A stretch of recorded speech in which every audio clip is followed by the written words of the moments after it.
Thank you for joining us today for In Conversation with Kestin Cornwall and Michael Leapoy. Hello, Miigwech, bonjour. My name is Michael Leapoy, Assistant Professor of Design in the Faculty of Design in the Environmental Design and Industrial Design programs. I'm Kestin Cornwall. I'm an assistant professor at OCAD University. I specialize in illustration and visual arts. I also work in graphic design and advertising.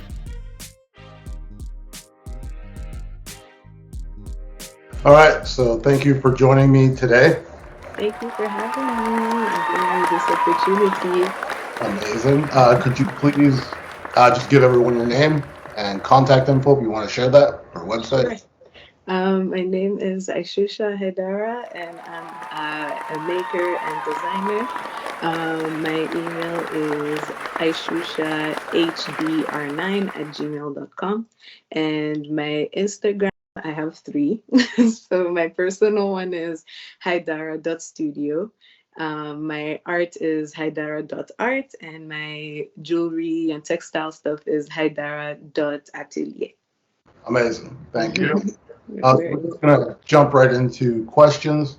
welcome. First question is, what program or programs have you taken at OCAD U, and what and how do they involve your practice or your work? So I did material arts and design at OCAD.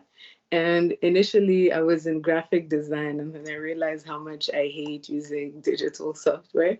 But even in math, we still had to use it. So I didn't really escape that.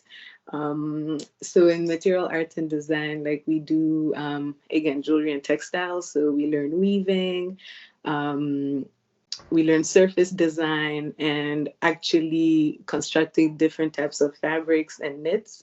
And in the jewelry program, again, just make jewelry. And we have as a silversmithing course as well, where that can help us build more three-dimensional stuff. Yeah, sorry, what else was the question? I don't have access to them. So it's just the programs, and how do they influence or involve your work, your practice? Okay. And basically, the some of the courses that I took that you can see the heavy influences in my is weaving actually. So for my weaving class, initially like we were just doing sample stuff, and then as you go on, you can kind of create work that's more relevant to you.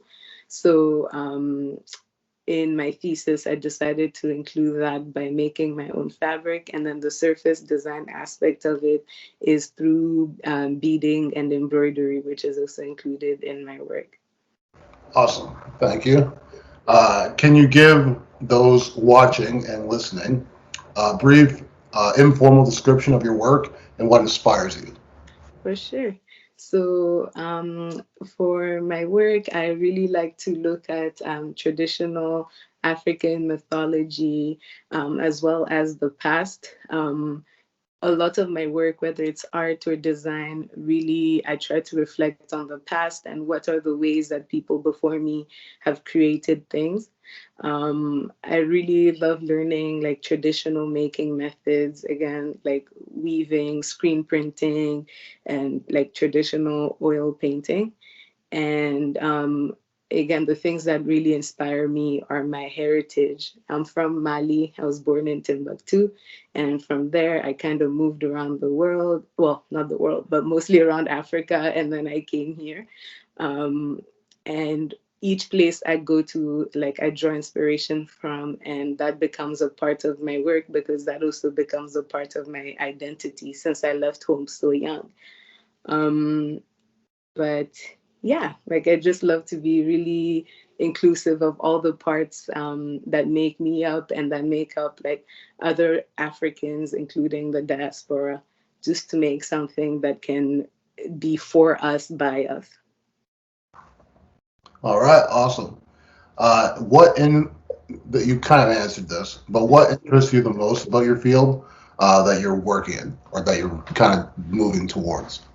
I think what's interesting me the most right now is learning more advanced pattern drafting and tailoring. Because when it comes to like the actual construction of the textile or designing of the fabric, I'm really comfortable with that. But with my thesis, like I tried to push myself to draft and make more complicated the garments. And again, when you push yourself, you realize how much you actually don't know.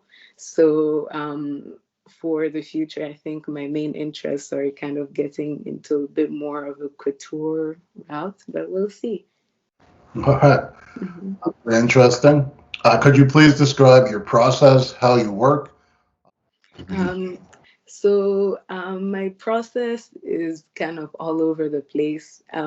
It's a lot of procrastination, but it's honestly, I find, in the best ways possible, because oftentimes people always say, go with your first idea. But for me, I find that it's really better to let the idea sit and see how like my outside influences or just things I see around me can help me make that idea better. So for my thesis, for example, initially I wanted to make a line of like 13 garments.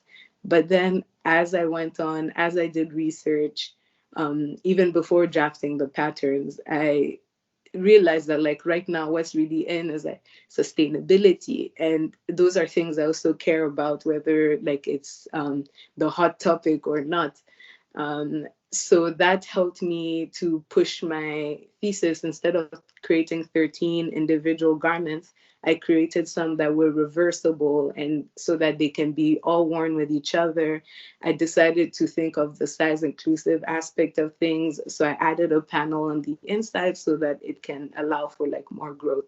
So I think that like I really just like to see what happens around me and then include that in my work, um, just to add depth to it and make it cooler than it would have been to just have like 13 individual garments. That would have been a lot of work too. So Makes sense. I think it's important, especially in the arts, to stay current. It's not Mhm, necessarily following a trend. It's just mhm, that you're staying current and updating yourself. Uh, exactly. that's great.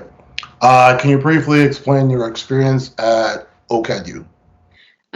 So in OCAD, I think I had a pretty good experience throughout, luckily.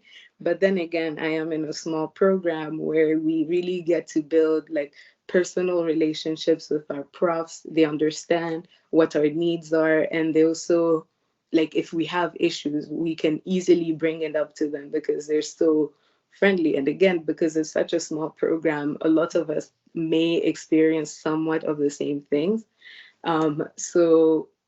Like being in material art and design, when I was there, our dean was our chair, sorry, it was Dory, and for her, anytime you had an issue, you could bring it up, and they cared about being more inclusive in their program. Like I won't lie, in first year it was very Caucasian based learning, in art, in design, and then we'd have like one lesson of Africa and maybe a week of Asia, and that's it. But when we started to bring these things up, they were actually trying to change up the courses, or even mid course, like try and add some more things that are more relevant to either the black students or the more like Latinos, whoever is like not white. So I find that in my program, at least, they really tried, and I really appreciate them for that. And I'm just so glad I was in that program because I got to learn so much that I wouldn't have learned in another school. So OCA wasn't even my first choice, but I'm so happy that I went there. Excellent. And how can we, people at OCAD and community, support you? And then how can the Black community in general support you? I mean, I think I'll go with the obvious one. Give me money. But I think like really looking out for what we're posting online. If you really like something, like share it. Like give people who could afford like handmade crafts like the chance to actually support like the people who are making and who are creating work. Um, I think that also just using your voice to tell people how important, because everything is mass produced now and is so quick that when people find out how much it actually costs to hand make things, they're so shook. But again, like, the system has spoiled it because things take long. So anytime you can, like for Christmas, any event, like try as much as you can to get something handmade. And even then, like, it's more special, like somebody put labor into it, it's one of a kind, all that good stuff. So yeah, I think like finances help out the most, if I'm honest. But yeah, the support, no matter what form it's in. Is definitely of value. But for people who may be supporting another cause or Mm, may not have the funds, I think it's great to remind them that there's all kinds of support you, exactly. highlighting work, sharing it with friends, Exactly. for sure. So thank you for joining me today. No worries at all. Thank you for having me. Works beautiful. Thank Could you you. please give everyone your name again, just so that they have that and any contact information. My name is Aishusha Haidara, and on Instagram is Aishusha. Ooh, no, on Instagram is haidara.studio, haidara.art, and haidara.atelier for my jewelry and textiles. And email is aichouchahdr9@gmail.com.